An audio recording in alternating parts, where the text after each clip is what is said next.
let's talk about inspections. Let's get into it.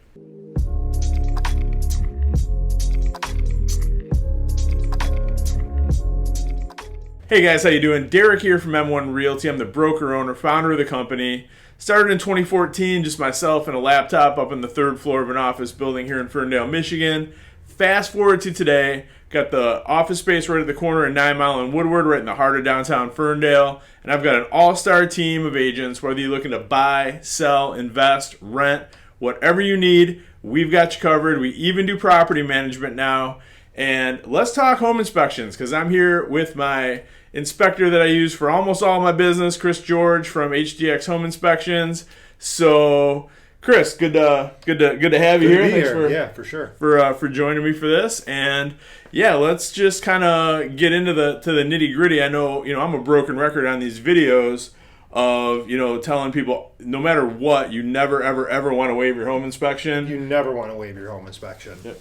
And that's one thing we're seeing a lot more of again now. It seems like people waiving inspections because inventory's still low, and I don't care at what cost, do an inspection. Yeah. Find out what's wrong with that home, health, safety, structure, different things like that you do not want to get left holding the bag with later on. So. Absolutely. Yeah, I'm a firm believer. You're better off losing out on 10 different houses for multiple offers and get that 11th one just to get an inspection. I don't care. Let those other people waive their inspections and run into all kinds of crazy nonsense problems that could have been avoided, and we'll make sure that it doesn't happen to you. Yeah, there's too many horror stories right now. Yeah. And you see this stuff online about, we waived our inspection because our agent said this was the only way that we were going to get this home is if we waived the inspection. And then later on, 6 months down the line, major plumbing issues, roofing issues, mold, radon, which we can talk about more in a few minutes. There's just so many different issues you can have later on that are thousands and thousands and thousands of dollars. Yep. So, yep. Yeah. So, Chris, walk us through through your process, because I've never even asked you this. Like, what do you look for? Like, what order do you go in when you do an inspection? So I always kind of make a joke about this. I do my inspections like I take a shower or like I wash my car, top down. So I always start on the exterior. Usually I arrive about a half hour to 45 minutes early. I start with the roof and work my way down to the landscaping and foundation around the entire home. I get that part of the report prepped and ready so that when the clients arrive, I can actually do a full exterior walk around with them. So I'm prepped and ready to go. So we're not wasting any of their time, because time is precious with all of this. And then same thing, when we get into the house, as often as I can, I start with the attic and work my way down to the foundation. Best way to have systems, systems that you've established and you do the same way every single time, because working with you, per se, every time it's the same thing. Mm-hmm. You know what to walk in and expect. And then you also know Chris is going to be early every single time. There's never been an inspection that I've been late to. Yep. Timeliness and getting there, getting that exterior done, and then getting inside, top down.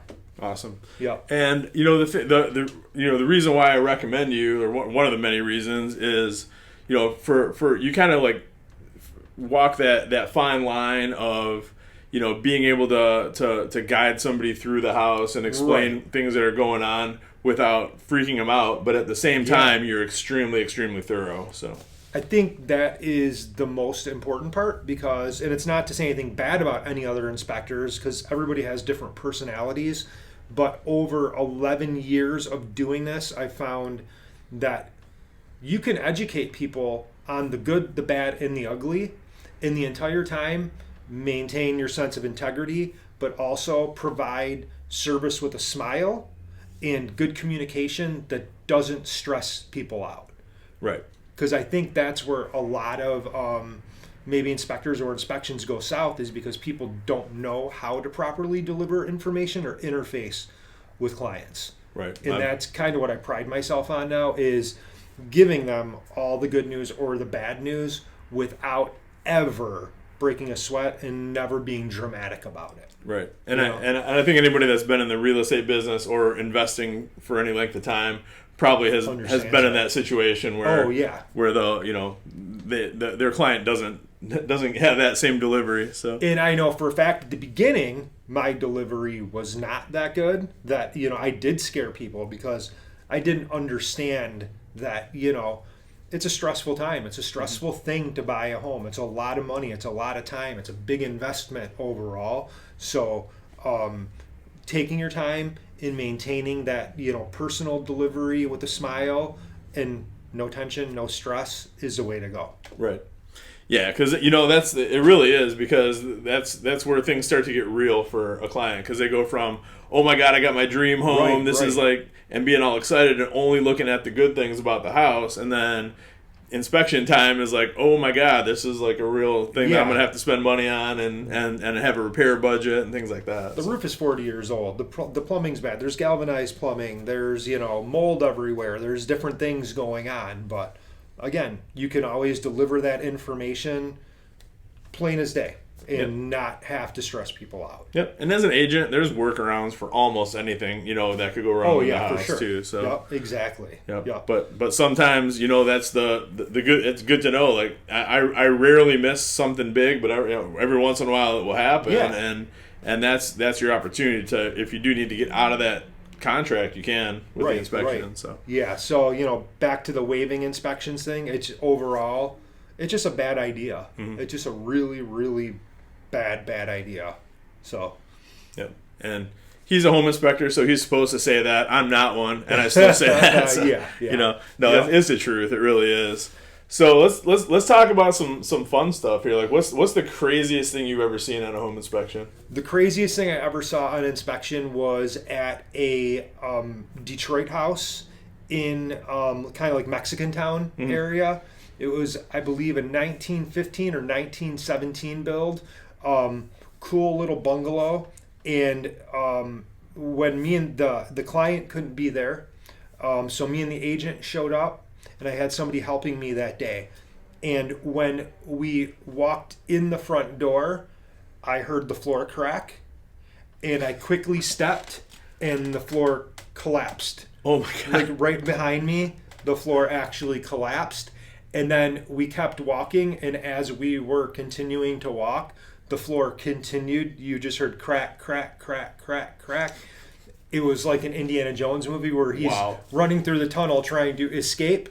It was kind of the same situation. You could feel the floor actually failing below us. So we went I'm like, let's forego everything else. Let's just go to the basement and see what's happening. Right. And all the subflooring was completely rotted out with mold. The basement had been flooding 6 feet up. You could see the water line all the way around the basement walls. Everything covered in mold. The floor joists had all rotted through, and because it was so old, our center beam was wood as well. Right. And it was rotted right there. I could take my hand and stick it right through the wood. Oh my God. So that was kind of an instantaneous, like, let's pack up our things and go, because this is going to be a no-go, And it was like $70,000 or $80,000, and it was it was a nightmare situation. That's crazy. Wow. That'll do it. Yeah. So is there a certain like age or style of home that you prefer, that you enjoy inspecting the most?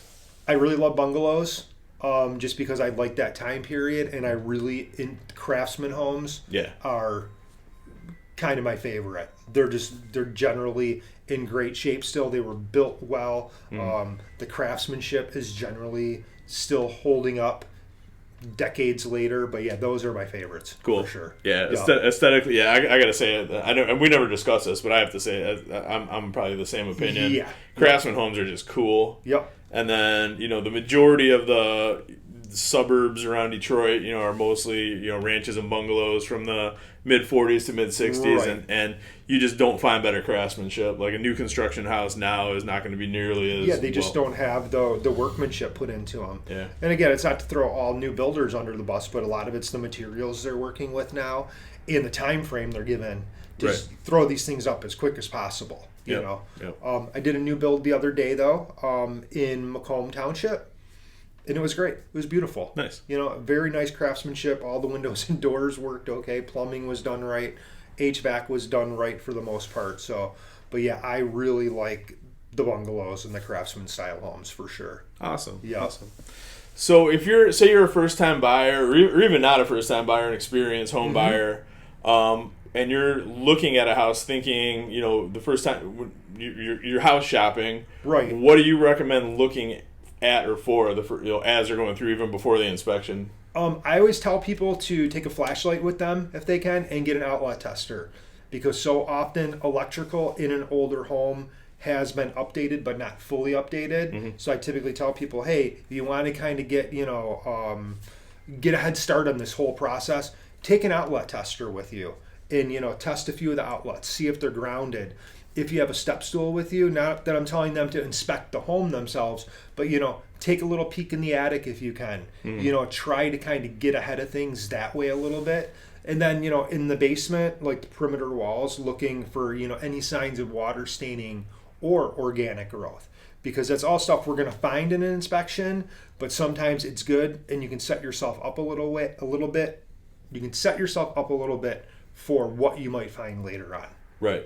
And also opening doors and windows while you're there. Yeah. But you might not always have time for that much on a showing, because you might be limited to a half hour.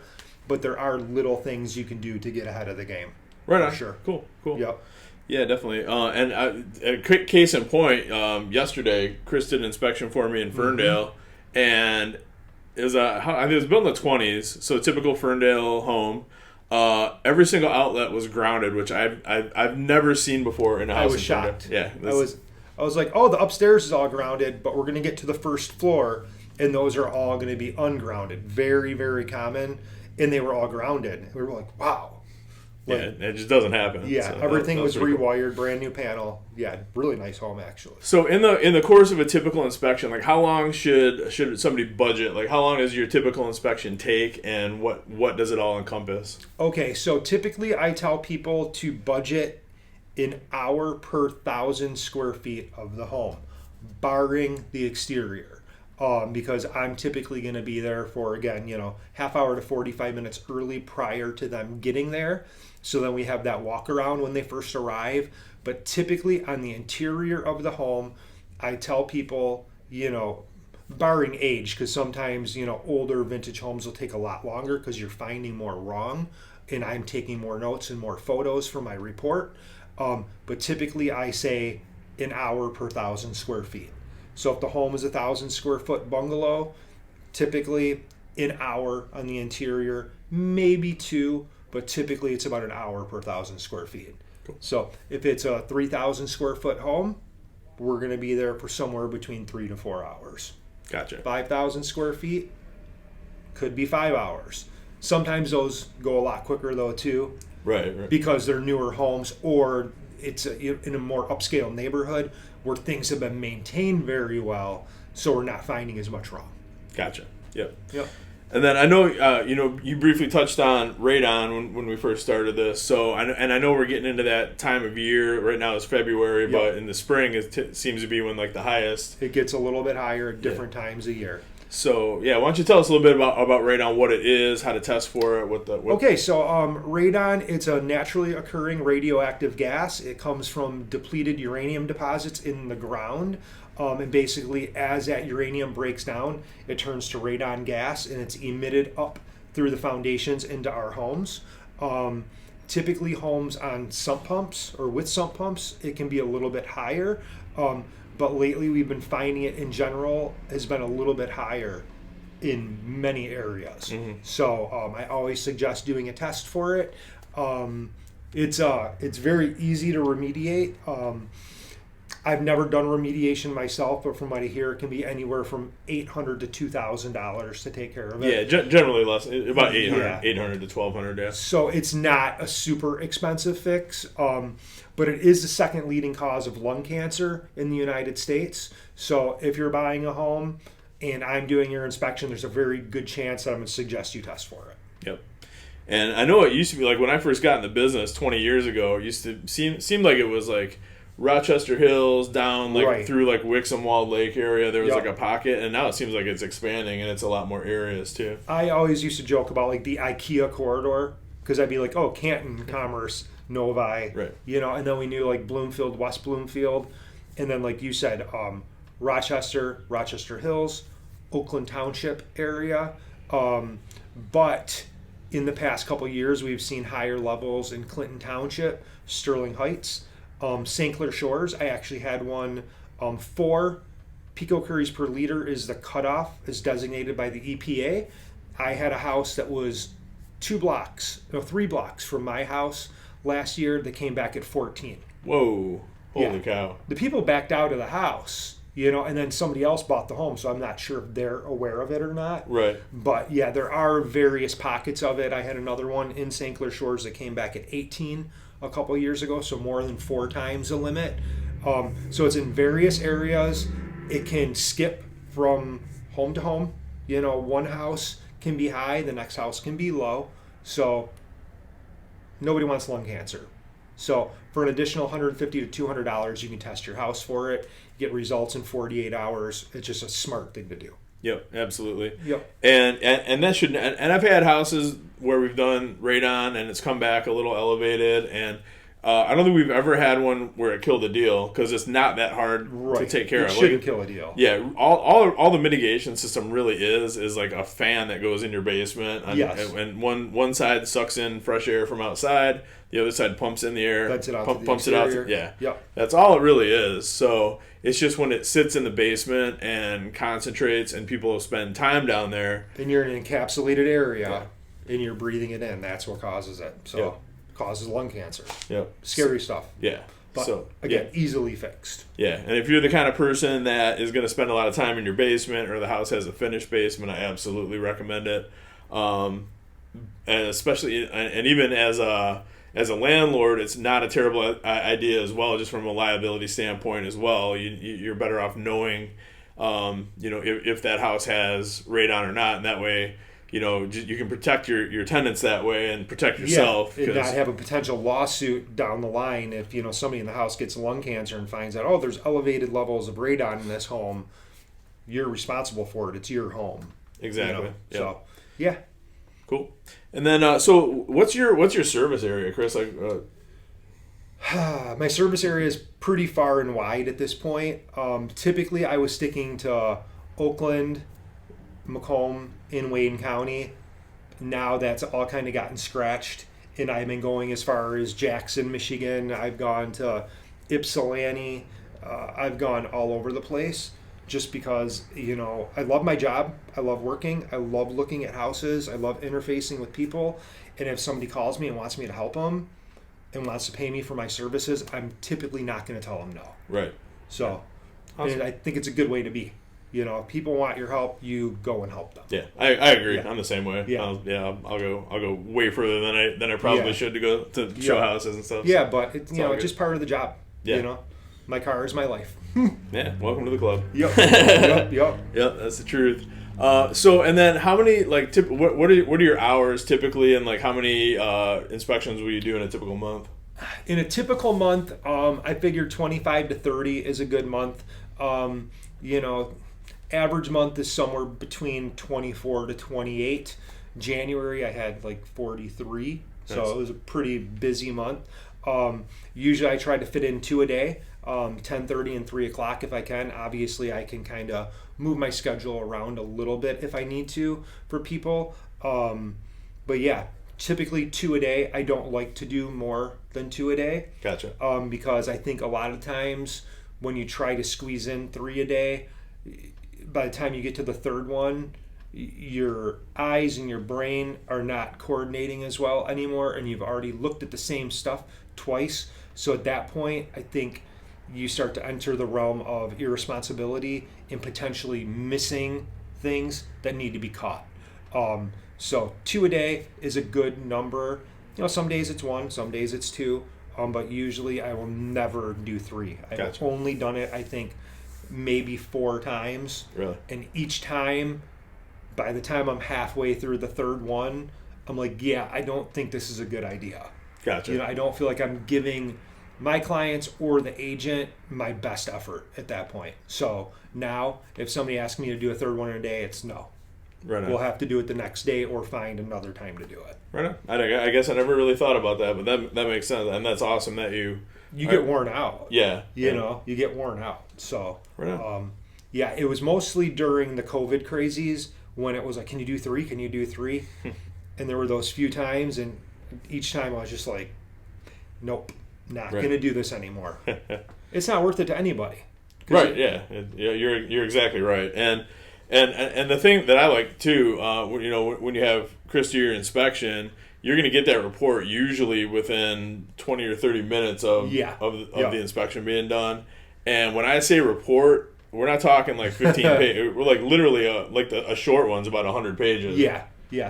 My average report now is about 106 pages is what I found, but we've had some the other day like 171 pages, something like that. Mm-hmm. Yeah, where there's a lot of defects, it all gets put in the report and photos of everything, the good and the bad. So and that's all, and that just helps, Like I've still got my inspection from when I bought my house in Ferndale 18 years ago. Oh wow! And you get, and it's not a bad idea every once a year, twice a year, pull it out, like remind yourself what it looked like back then, where it is now, the things you've done. Yep. Yeah. I also do give all of my clients when they go to download the PDF with their report. Right at the front, there is a link for them to download a seasonal maintenance checklist that they can print out as many copies that they want. It has a little line in the bottom. You can fill out the year. So the entire time that they're residing in the home, they can follow that list through every year, which is also, really good for record keeping. Yeah. Did we regrade last year? Did we clean the gutters? Did we, do the plumbing things we need to do? Did we do our, seasonal maintenance checklist items? So, yep. Awesome. Dig it. And I know we covered a lot. Is there anything that we didn't touch on that you would recommend doing or thinking about? No, I think I'm just going to say the same thing. Don't waive your inspection. I've said it before. I don't care if you use me or not. Every agent has their preferred person they like to use, or buyers have their, friend, family member, contractor, whomever it is. Use them. Don't skip out on that part. Even if it's a cheaper inspection, whatever, do whatever you can to get the most education you can before you buy that home. And again, I'm not just saying that because I want to take your money. I'm saying that because I want you to do your due diligence and be responsible and know that going forward in the future, you can count on that home to be a safe place. Mm-hmm. Yeah, it's only the biggest purchase most people will ever make in their lives. Right. So Yes. Got to do a little bit of homework there. That's awesome. I appreciate it, man. So anybody that's thinking about buying a home or just calling you out to take a look at their existing home, how do they get a hold of you? You can get a hold of me at 586-443-9743, or you can email me at hdxinspections.com. Awesome.